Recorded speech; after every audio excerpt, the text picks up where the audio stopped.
नारायण के समान है, कुछ शक्ति इनके पास है, तो हो सकता है ये कुछ होगा, लेकिन ये तो मेरे पुत्र हैं। योग माया वहीं पर हार मान गई कि एक्चुअली यशोदा जो है वो कृष्ण पुत्र के अलावा वो उनके जो भाव है और कुछ नहीं जानते थे। भगवान के मित्र सारे, वो कृष्ण का अपने मित्र के अलावा कुछ नहीं जानते थे। लेकिन ये बात है, पहचान ये है कि वो उनके बिना नहीं रह सकते। वो लोग उनके जो मित्र हैं कृष्ण के बिना नहीं रह सकते, न ब्रजवासी रह सकते हैं। उनका क्या रिश्ता है, क्या रस किसके साथ है, वो आपस में भी नहीं जानते। कभी कभी वृंदावन की लीला पढ़ते टाइम किसी को संदेह हो सकता है कि अरे वहां पर शादीशुदा लोग भी रहते थे और बच्चे भी पैदा होते थे और गाय भैंस रहते थे, और नहीं गाय रहती थी और सांड भी रहते थे, बछड़े प्रकट होते थे। ये सब लीला तो साधारण जगह में देखा जाता है, वृंदावन कैसा फिर वो? ये बात को अगर कोई ध्यान से देखे, जब ब्रह्मा समूह लीला हुआ, ये बात की आंसर वहीं पर रह गया। वहां पर जो जो प्रकट होते थे, आपस में दाम्पत्य प्रेम वहां पर था ही नहीं किसी के प्रति, लेकिन वो अपने आप को गृहस्थ मानते थे सब लोग। ब्रज जो है भगवान के निज घर है। वहां पर जो लीला के लिए सहायक है वही कार्य योग माया कराते थे। ऐसा कभी नहीं होता था। जैसे वैकुंठ जगत के बारे में श्री गोस्वामी तृतीय स्कंद में एक जगह में व्याख्या में थोड़ा सा बताए हैं कि वैकुंठ में स्वामी और जैसे हस्बैंड और वाइफ दोनों रहते हैं, लेकिन आपस में उनको वो दाम्पत्य सुख जो इस जगत में हमें मतलब देखने को मिलता है, वो वहां पर वो अभाव रहता नितांत। उसका कारण भी है, जो कृष्ण के साथ जो संबंध, इस जगत सारे रस उनके पास है, कृष्ण के पास। और जो वेद में जो परिषद में जो बताया गया है कि जो पेड़ है ये उल्टा है, जड़ उसकी वहां पर है, सिर यहां पर है। मतलब सारे जो गुण जो हम यहाँ देखते हैं, जो सारे दिव्य गुण हैं, वो वैकुंठ जगत के लिए वो नीचे हो जाता है। जहां पर जो हम लोग यहाँ देखते हैं खराब गुण, वो वैकुंठ ऊंचा आ जाता है और उसका नायक कृष्ण होते हैं।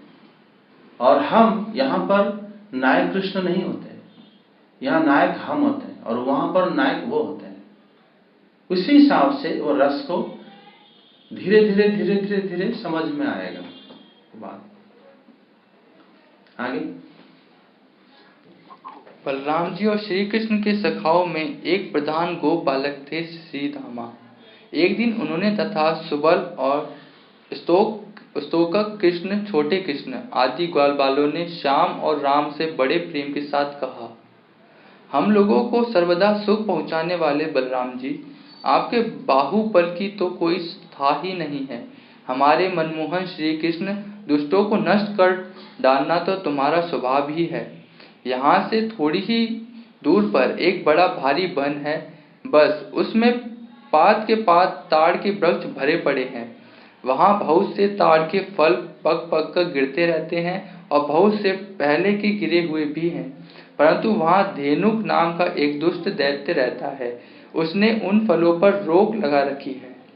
बलराम जी और भैया श्री कृष्ण, वह दैत्य गधे के रूप में रहता है। वह स्वयं तो बड़ा बलवान ही है, उसके साथ ही और भी बहुत से उसी के समान बलवान दैत्य उसी रूप में रहते हैं। मेरे शत्रुघाती भैया, उस दैत्य ने अब तक न जाने कितने मनुष्य खा डाले हैं। यही कारण है कि उसके डर के मारे मनुष्य उसका सेवन नहीं करते और पशु पक्षी भी उस जंगल में नहीं जाते। उसके फल हैं तो बड़े सुगंधित, परंतु हमने कभी नहीं खाए। देखो ना, चारों ओर उन्हीं की मंद मंद सुगंध फैल रही है। तनिक सा ध्यान देने से उसका रस मिलने लगता है। यहाँ पर देखो, इसके ऊपर श्रीधर स्वामी ने ये बताया है कि जो यहाँ पर कभी ये नहीं बताया गया कि यो लोग फल को खाएंगे। ये मनुष्यों के लिए ही मतलब त्यज्य था वन। ये जो वन वृंदावन के, हमारे जो ब्रज के जो वन के बाहर वाला पुलिंग साइड में है, वहां के जो मनुष्य जो लोग ये खा नहीं पाते थे, वो थे पुलिंग, आदिवासी लोग थे, रहते थे वहां साइड में, उनको ये नहीं मिलता था। लेकिन ये असुरों को उद्धार करने के लिए कृष्ण बलराम अवश्य आए थे, लेकिन इसके फल ये लोग कोई नहीं खाए थे। क्योंकि रक्त में सने हो गया, मतलब सारे जो भगवान ने जो उनको सब संहार करे थे, रक्त की छींटा हर जगह में लग गया था। इसलिए आज तक भी वहां पर जब 84 क्रोश परिक्रमा होती है तो इसी वन जब पार होते हैं, ताल वन, वहां लोग पानी तक भी नहीं पीते, वैष्णव लोग उस एरिया में, उसके बाद पीते हैं, न कुछ खाना खाते हैं वहां पे। आगे श्री कृष्ण, उनकी सुगंध से हमारा मन मोहित हो गया है और उन्हें पाने के लिए मचल रहा है। तुम हमें वे फल अवश्य खिलाओ। दाऊ दादा, हमें उन फलों की बड़ी उत्कट अभिलाषा है। आपको रुचे तो वहां अवश्य चलिए। यहाँ पर देखो, जब भी ग्वाल बाल उन्हें स्तुति करेंगे, पहले स्तुति अगर कृष्ण को करेंगे, दूसरा बलराम को करेंगे। पहले अगर बलराम को करेंगे, दूसरा तुरंत कृष्ण को करेंगे। उनके नजर में दोनों में कोई अंतर नहीं था। पहला श्लोक क्या बोले, पहले कि हे बलराम जी, आपके बाहुबल की कोई सीमा नहीं है और हमारे कृष्ण सारे असुरों को वध करने में, नष्ट करने में बहुत माहिर है। तो दोनों में क्या कमी रह गया? इसीलिए श्रीधर स्वामी बताए थे कि दोनों वास्तव में दोनों ही भगवान है, कोई अवतार नहीं हो सकता। पूरे भागवत में हर जगह में, यहाँ तक वसुदेव भी जब श्लोक का मतलब उनको स्तुति करें, एकादश ने जो 10वां स्कंद लास्ट है, उत्तरार्ध में आएगा, वहां पर ही दोनों को बराबर उन्होंने कहे। जरासंध भी जब लड़ाई कर रहा था भगवान के बलराम जी के साथ, वहां पर ही वो श्लोक उन्होंने कहा कि बलराम, या तो तुम मर जाओ खुद या मुझे मार दो। वहां पर विश्वनाथ चक्रवर्ती ठाकुर उन्होंने भाष्य ये बोला कि बलराम जी, इसीलिए जरासंध ने बोला बलराम के, बलराम या तो खुद मर जाओ या तो मुझे मार दो, क्योंकि जरासंध को पता चल गया था लड़ाई के दौरान कि इसको मैं नहीं मार सकता, जी परम पुरुष है, भगवान है। बलराम जी के बारे में जो जरासंध ने जो श्लोक बताया था, आगे आएगा भागवत में बहुत परोक्ष भाग में बहुत चीज बताया गया है। आगे अपने सखा ग्वाल बालों की यह बात सुनकर भगवान श्री कृष्ण और बलराम जी दोनों हंसे और फिर उन्हें प्रसन्न करने के लिए उनके साथ तालबन के लिए चल पड़े। ये हंसी के ऊपर जीव गोस्वामी बताते हैं भगवान कृष्ण और बलराम इसलिए हंसे क्योंकि कृष्ण बोले, हम तो खुद तुम्हारे साथ लड़के में थक जाता हूँ, कभी कभी हार भी जाता हूँ, अब भी कैसे हम दोनों को कह रहे हो कि तुम दोनों जाके वहां पर और असुरों को बंद कर, तुम भी तो जा सकते हो, तुम भी तो हमसे ज्यादा बलवान हो।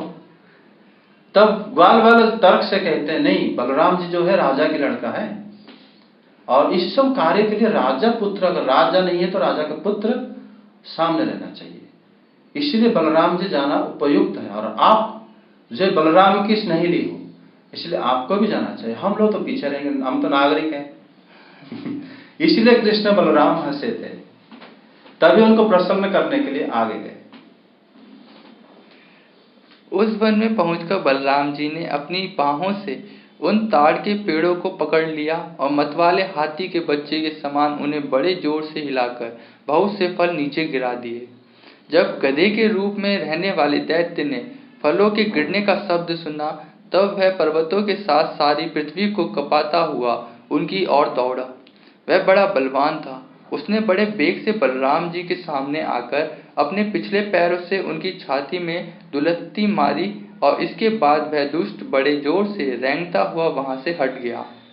राजन, वह गधा क्रोध में भरकर फिर रेंगता हुआ दूसरी बार बलराम जी के पास पहुंचा और उनकी ओर पीट करके फिर बड़े क्रोध से अपने पिछले पैरों की दुलत्ती चलाई। बलराम जी ने अपने एक ही हाथ से उसके दोनों पैर पकड़ लिए और उसे आकाश में घुमाकर एक ताड़ के पेड़ पर दे मारा। घुमाते समय ही उस गधे के प्राण पखेरु उड़ गए थे। वो लोग सब भाग्यवान थे जो गंधर्वासुर, धनुकासुर जो थे, तभी भगवान ने उनको उद्धार करे थे जाके।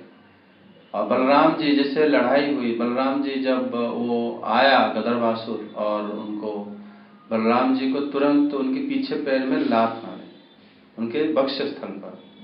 तो बलराम जी को जब वक्षस्थल पर लात मारे, बलराम जी तो डटे रहे, लेकिन वो चला गया, फिर दोबारा आया। तो ऐसा हुआ क्यों? क्यों भगवान जब है ना ब्रज में जब रहते हैं, वो अपने आप को ब्रज बालक के रूप में ही रहते हैं। वो है तो ईश्वर तो है, लेकिन जब ऐसे चीज कुछ होता है, जो मतलब कोई ये प्रपंच में ऐसे होता है, नित्य लीला में सब नहीं होता, कोई असुर नहीं आता वहां पर, किसी को एंट्री नहीं होती। ये प्रपंच लीला जब होता है, प्रपंचिक लीला जब भगवान हमें दिखने लगते हैं, जब वृंदावन में आते हैं, प्रकट लीला करते हैं, उसी समय ये सब असुर वगैरह आते हैं। नित्य लीला तो बहुत आनंददायक है। नित्य लीला तो रेगुलर भगवान बलराम जी को आगे करके जाएंगे, फिर आएंगे, जो सुबह उठेंगे, माता को प्रणाम करेंगे, फिर नंद महाराज की, पहले नंद महाराज के भाइयों को प्रणाम करेंगे, फिर ताऊ को प्रणाम, उसके बाद नंद महाराज को प्रणाम करेंगे, फिर बाकी वृद्धजन को प्रणाम करेंगे। कृष्ण बलराम एक साथ जाएंगे, फिर हर जगह में, फिर जब निकलेंगे, जो गोचारण के लिए निकलेंगे, फिर सारे गोपियां उनके तरफ आके झरोकों में उनको देखते हैं, तो भगवान उनको आंखों में देखते, गोपियों को आंखों में ही बसा लेते हैं। आंखें देख के आंखें उनके बंद कर देते हैं, उसी रूप को ध्यान करते रहते हैं वो भगवान की।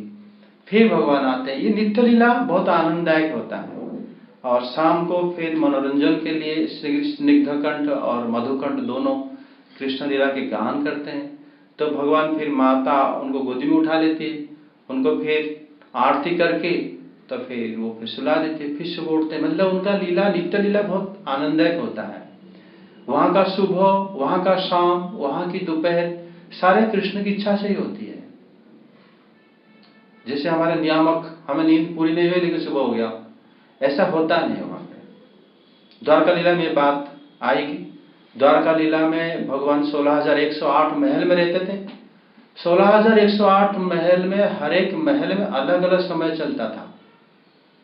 ये बात नारद मुनि जब दर्शन करने गए थे, किसी महल में सुबह है तो किसी महल में शाम हुआ था, किसी में रात हुआ तो किसी दोपहर हुआ था। मतलब ये चीज जो लीला भगवान करते हैं जिस जगह में, तो बहुत अद्भुत होता है। नारद मुनि चीज को, नारद मुनि वृंदावन नहीं आए, वृंदावन लीला किसी को एंट्री नहीं हुई थी। ब्रह्मा जी एक बार आए थे बस, इंद्र जी को एक बार थोड़ा सा आए थे, और बाकी असुर लोग आते हैं। बाकी वृंदावन लीला भगवान चाहते हैं कि यहाँ पर हमेशा मैं और मेरे सखा, मेरी गोपियां, मेरी माताएं, मेरी पापा ताऊ, सब यही लोग रहते हैं, और कोई जरूरत नहीं हमें बाहर कोई आने की। हमेशा उसी से भगवान खुश रहते हैं उनके साथ। उसकी गिरने की चोट से वह महान ताड़ का वृक्ष, जिसका ऊपरी भाग बहुत विशाल था, स्वयं तो तड़तड़ाकर गिर ही पड़ा, सटे हुए दूसरे वृक्षों को भी उसने तोड़ डाला। उसने तीसरे को, तीसरे ने चौथे को, इस प्रकार एक दूसरे को गिराते हुए बहुत से ताल वृक्ष गिर पड़े। बलराम जी के लिए तो यह एक खेल था, परंतु उनके द्वारा फेंके हुए गधे के शरीर से चोट खा खाकर वहां सब के सब ताड़ हिल गए। ऐसा जान पड़ा मानो सबको झंझावात ने झंझोर दिया हो। झंझावात ने झंझोर मतलब हिला दिया अंदर से, जो झंझावात ने। भगवान बलराम स्वयं जगदीश्वर हैं। उनमें यह सारा संसार ठीक वैसे ही ओतप्रोत है जैसे सूतों में वस्त्र। देखो इस श्लोक में सुखदेव गोस्वामी ये बात बता दें कि किसी को शंका रहा हो तो इसलिए यहाँ बता दिए कि बलराम जो है जगदीश्वर है। कौन से श्लोक है? 35। हाँ, नहीं तो चित्रं भगवती हानन्ते जगदीश्वरे ओ तो प्रतमिदं ययिं न यश्चि यश्ता तु स्वंगम यथा पटः। जैसे पट मतलब कपड़ा होता है, जैसे एक धागा पूरे कपड़ा बना लेता है, उसी तरह बलराम जी से पूरे संसार ओतप्रोत रूप से मतलब गुंथी हुई है, मतलब उनसे जुड़ा हुआ है। ये सुखदेव गोस्वामी का श्लोक है। एक्चुअली बलराम जी, क्योंकि जो चैतन्य चरितामृत इस बारे में विस्तृत व्याख्या होता है कि भगवान कृष्ण की पहला विलास मूर्ति होते हैं बलराम जी। बलराम जी से ही पूरी सृष्टि होती है। बलराम जी से चतुर्भुज विस्तार आते हैं, वासुदेव, संकर्षण, प्रद्युम्न और अनिरुद्ध। उनके जो अनिरुद्ध हैं वही से महाविष्णु आते हैं, जो हमारे सृष्टि करता है। फिर महाविष्णु की सांस से अनंत कोटि ब्रह्मांड आते हैं, और फिर वो हर ब्रह्मांड गर्भोदकशाय विष्णु के रूप में जाते हैं। फिर गर्भोदकशाय विष्णु, फिर जब सृष्टि होती है, हर एक परमात्मा के अधिष्ठान के लिए वो खुद क्षीर सागर के विष्णु के रूप में रहते हैं। तो बलराम जी सबसे तो श्रेष्ठ है, वो है ही। जब मतलब ये यमलोक जाएंगे भगवान कृष्ण बलराम जी के बारे में भागवत में ये जो बात थोड़ा थोड़ा गुप्त है, क्योंकि ये बात स्वयं भगवान ने बोले हैं। जब नित्यानंद प्रभु इनके घर में रहते थे, जो श्रीवास पंडित के घर में, तब महाप्रभु बोले तुम ये अवधूत को क्यों घर में रख रहे हो? बोले नहीं, वो तो भगवान है, आपके प्रिय है। हम उनको कैसे? बोले आप तुम नित्यानंद को पहचान लिया? तो फिर बोले आप ही की सेवा में ही हम नित्यानंद को जान पाए हैं। तब भगवान पूरा भावावेश आ गए थे। भगवान बोले कि नित्यानंद वेद गुह्य है। हर एक शास्त्र में नित्यानंद को कभी भी उपन्य नहीं लिखा जाता। देखो भागवतम पढ़ो, कृष्ण चरित्र भागवत है, जन्मादस्य जतोन्यात् पहले श्लोक से, जिससे सारे सृष्टि आए, लेकिन उसके अंदर गुप्त रूप में नित्यानंद है, बलराम है। हर स्तुति में मान लो भगवान आए, वरदान दिए प्रचेताओं को, हर जगह में मान लो भगवान ने धरती माता ब्रह्मा जी भगवान को प्रार्थना करे। किसी में हम देखते हैं कि बलराम जी को कोई आगे प्रार्थना नहीं करे, बहुत कम जगह में है। इसलिए चैतन्य महाप्रभु कहते कि वो जहां जहां मेरा स्तुति हुई है वहां नित्यानंद है, लेकिन वो नित्यानंद वेद में गुह्य है। जो उसको जान पाता है वो ही मुझे क्योंकि उन्होंने बताया था कि नित्यानंद, जैसे जो चैतन्य चरितामृत और चैतन्य भागवत के जो सार को इन्होंने नरोत्तम दास ठाकुर ने लिखे थे कि निताई चरण पत्य तार से निताई चरण सत्य ताहार सेवक नित्य। नित्यानंद के जो चरण है वो सत्य है, और उन्हीं के जो सेवक है वो लोग सब नित्य हैं। वो सारे वैकुंठ भगवान के धामवासी हैं वो लोग सब। तभी वही लोग ही नित्यानंद को सत्य जानते हैं। निताई करुणा हवे ब्रजे राधा कृष्ण पावे। साफ, क्योंकि वो सब क्या शास्त्रों का निचोड़ है। कहीं भी तुम देखो नित्यानंद की करुणा होगा तब राधा कृष्ण में मिलेंगे। कहां? वृंदावन में। और नित्यानंद को बिना जाने कैसे जान सकते हो कौन है राधा रानी, कौन कृष्ण है? नहीं जान सकते। भगवान ने जो नित्यानंद प्रभु जो कौपिन पहने वो क्या भावावेश में रहते हैं, कृष्ण प्रेम के भावावेश में रहते हैं हमेशा। तो वो कभी कभी दिगंबर हो जाते हैं, बालक थे, तो उनकी जो स्वयं महाप्रभु आके उनको पहनाते हैं, कौपनी वगैरह वस्त्र पहनाते हैं और फिर ऊपर बहिर्वास डालते हैं। तब महाप्रभु जो नित्यानंद प्रभु जो कौपनी छोड़ दिए थे, महाप्रभु बोले इसी कौपनी को तुम लोग ना सिर में बांधो एक एक धागा, तभी कृष्ण प्रेम शायद प्राप्ति हो तुम लोगों को। इसलिए नित्यानंद की जो लीला है वो बहुत गुह्य है। भगवान गुह्य का है, जैसे भगवान जिस जगह में कहे गुह्य उससे बहुत कठिन भी होता है। भगवद गीता में बोले है ना कि दैवेशी गुणों में मम माया दुरोत्या, बोले हैं वो है बहुत दुरोत्या है उनकी माया। उसी तरह जो बोले हैं कि बलराम वेद गुह्य है, वो वेद गुह्य है, इसलिए उनको समझना मुश्किल होता है। आगे तब भला उनके लिए यह कौन आश्चर्य की बात है। उस समय धेनुकासुर के भाई बंधु अपने भाई के मारे जाने से क्रोध के मारे आग बबूला हो गए। सब के सब गधे बलराम जी और श्री कृष्ण पर बड़े वेग से टूट पड़े। राजन, उनमें से जो जो पास आया उसी उसी को बलराम जी और श्री कृष्ण ने खेल खेल में ही पिछले पैर पकड़कर ताल वृक्ष पर दे मारा। उस समय वह भूमि ताड़ के फलों से पट गई और टूटे हुए वृक्ष तथा दैत्यों के प्राणहीन शरीरों से भर गई। जैसे बादलों से आकाश ढक गया हो, उस भूमि की वैसी ही शोभा होने लगी। बलराम जी और श्री कृष्ण की यह मंगलमयी लीला देखकर देवतागण उन पर फूल बरसाने लगे और बाजे बजा बजाकर स्तुति करने लगे। जिस दिन धेनुकासुर मरा उसी दिन से लोग निडर होकर उस वन के ताल फल खाने लगे तथा पशु भी स्वच्छंदता के साथ घास चरने लगे। यहाँ पर कौन सा श्लोक है? 50 40 है। अतः ताल फलान्यादन मनुष्याः गत साध्वसाः। यहाँ पर सुखदेव गोस्वामी, इसी श्लोक को विश्वनाथ चक्रवर्ती ठाकुर ने बताए थे कि यहाँ पर सुखदेव गोस्वामी बोले हैं तब से मनुष्य लोग उसको खाने के लिए गए, ब्रजवासी नहीं गए, भगवान की सखा वगैरह नहीं गए खाने के लिए। उसके बाद से मनुष्यों के लिए, वहां आसपास जो मनुष्य रहते थे उनके लिए ही ये ताल वृक्ष जो है, ताल फल सुलभ हो गया और आते जाते गए उसके बाद। लेकिन ब्रजवासी उसको नहीं खाए थे क्योंकि वो रक्त में सना हुआ था, वो जगह ऐसे अपवित्र था, ब्रज से थोड़ा सा बाहर था, तो इसलिए वो भगवान को उद्धार कर देते असुरों को। लेकिन ये लोग नहीं खाए, इसलिए क्योंकि इसलिए सुखदेव गोस्वामी मनुष्य गौतमा ध्यसा बोले हैं। ठीक है, आगे। इसके बाद कमल दल लोचन भगवान श्री कृष्ण बड़े भाई बलराम जी के साथ ब्रज में आए। उस समय उनके साथी ग्वालबाल उनके पीछे पीछे चलते हुए उनकी स्तुति करते जाते थे। क्यों ना हो, भगवान की लीलाओं का श्रवण कीर्तन ही सबसे बढ़कर पवित्र जो है।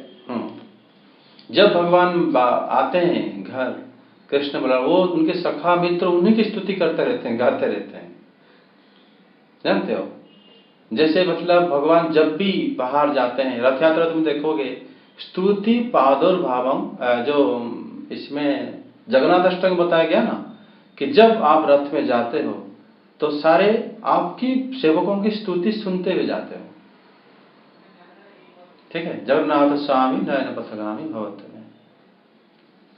आगे। उस समय श्री कृष्ण की घुंघराली अलकों पर गऊ के खुरों से उड़ उड़कर धूली पड़ी हुई थी। सिर पर मोर पंख का मुकुट था और बालों में सुंदर सुंदर जंगली पुष्प गुथे हुए थे। उनके नेत्रों में मधुर चितवन और मुख पर मनोहर मुस्कान थी। वे मधुर मधुर मुरली बजा रहे थे और साथ ही ग्वाल बाल उनकी ललित कीर्ति का गान कर रहे थे। बंसी की ध्वनि सुनकर बहुत सी गोपियां एक साथ ही ब्रज से बाहर निकल आई। उनकी आंखें न जाने कब से श्री कृष्ण के दर्शन के लिए तरस रही थी। गोपियों ने अपने नेत्र रूप भ्रमरों से भगवान के मुखार बिंद का मकरंद रस पान करके दिन भर के विरह की जलन शांत की। गोपियां जो है तो दिन भर के जलन शांत की। वास्तव में ये जो लीला है, जैसे हमारा हरिवंश पुराण हो गया और ये पद्म पुराण हो गया, उसी से जीव गोस्वामी बता रहे हैं कि जब धेनुकासुर लीला हुई थी तब भगवान उसी लीला से कैशोर अवस्था हो गए थे। वास्तव में इससे पहले कालिय दमन लीला हुआ था कौगंड अवस्था में, लेकिन सुखदेव गोस्वामी पहले ये लीला को वर्णन करे थे। सुखदेव गोस्वामी के मुंह से भगवान की लीला भले क्रम इधर उधर हो जाए लेकिन अच्छा ही लगता है, इसीलिए उनके वो जो बोले हैं भागवतम में तो उसी को सुनने में अच्छा लगता है। इसलिए जब भगवान ने आए, गोपियां कैशोर अवस्था में भगवान जो श्रृंगार रस को ही आस्वादन करे थे, तभी गोपियां उनको जो दिन भर की जो विरह था उनको देख के शांत हो गया था। और भगवान ने भी उनकी लाज भरी हंसी तथा विनय से युक्त प्रेम भरी तिरछी चितवन का सत्कार स्वीकार करके ब्रज में प्रवेश किया। उधर यशोदा मैया और रोहिणी जी का हृदय वात्सल्य स्नेह से उमड़ रहा था। उन्होंने श्याम और राम के घर पहुंचते ही उनकी इच्छा के अनुसार तथा समय के अनुरूप पहले से ही सोच सजो कर रखी हुई वस्तुएं उन्हें खिलाई पिलाई और पहनाई। माताओं ने तेल उबटल आदि लगाकर स्नान कराया। इससे उनकी दिन भर घूमने फिरने की मार्ग की थकान दूर हो गई। फिर उन्होंने सुंदर वस्त्र पहनाकर दिव्य पुष्पों की माला पहनाई तथा चंदन लगाया। तत्पश्चात दोनों भाइयों ने माताओं का परोसा हुआ स्वादिष्ट अन्न भोजन किया। इसके बाद बड़े लाड प्यार से दुलार दुलार कर यशोदा और रोहिणी ने उन्हें सुंदर सैया पर सुलाया। श्याम और राम बड़े आराम से सो गए। तो दैनिक ऐसे ही होता है, माता ने उनको जो है अच्छे से उपटन वगैरह लगाकर फिर ये लोग स्नान करते हैं अपने सखा मित्रों के साथ और फिर समवयस्क सखाओं के साथ इसी समय वो नहाते थे, कपड़ा चेंज करते थे और फिर भगवान आके माता अपने हाथों से जब बनाई होगी परसा अन्न खाते थे और दोनों को फिर रोहिणी माता और यशोदा माता दोनों बड़े प्यार से उनको बिस्तर पर शैया पर सुला के फिर दोनों सो जाते थे। भगवान श्री कृष्ण इस प्रकार वृंदावन में अनेकों लीलाएं करते। एक दिन अपने सखा ग्वाल बालों के साथ वे यमुना तट पर गए। राजन, उस दिन बलराम जी उनके साथ नहीं थे। अच्छा। उस समय जेठ आषाढ़ के घाम से गौए और ग्वाल बाल अत्यंत पीड़ित हो रहे थे। प्यास से उनका कंठ सूख रहा था, इसलिए उन्होंने यमुना जी का विषैला जल पी लिया। परीक्षित, होनहार के वश उन्हें इस बात का ध्यान ही नहीं रहा था। उस विषैले जल के पीते ही सब गौए और ग्वाल बाल प्राणहीन होकर यमुना जी के तट पर गिर पड़े। उन्हें ऐसी अवस्था में देखकर योगेश्वर के भी ईश्वर भगवान श्री कृष्ण ने अपनी अमृत बरसाने वाली दृष्टि से उन्हें जीवित कर दिया।